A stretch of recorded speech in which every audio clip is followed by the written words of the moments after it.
मुख्यमंत्री म्हणजे शेतकऱ्याच्या बाबतीतली पुतना मावशी झाली आहे. पुतना मावशीचं जसं प्रेम होतं तसं शेतकऱ्यावर मुख्यमंत्र्याचं पुतना मावशी सारखं प्रेम आहे. प्रकाशदादा सोळंके यांनी कारखान्याच्या माध्यमातून तालुक्यातील ऊस उत्पादक शेतकऱ्यांना मिळण्याचं काम वारंवार केलेलं आहे. कर्नाटक आणि पश्चिम महाराष्ट्रात जवळपास 3300 ते 3600 रुपयापर्यंत भाव दिलाय.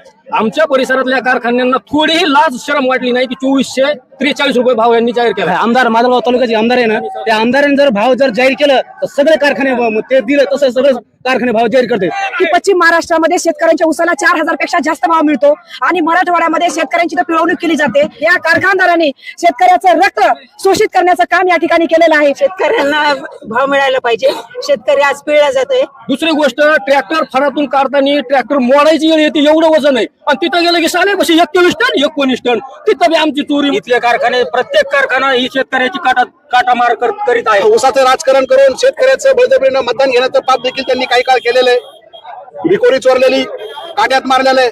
आणि एवढंच नाही तर मी जो देईल तोच भाव, ही भूमिका त्यांनी बराच काळ गाजवलेली. अलीकडे जय महेश सारखा डॉक्टर बजाज साहेबांनी कारखाना उभा केला आणि खऱ्या अर्थानं माजलगावला स्वातंत्र्य मिळालं.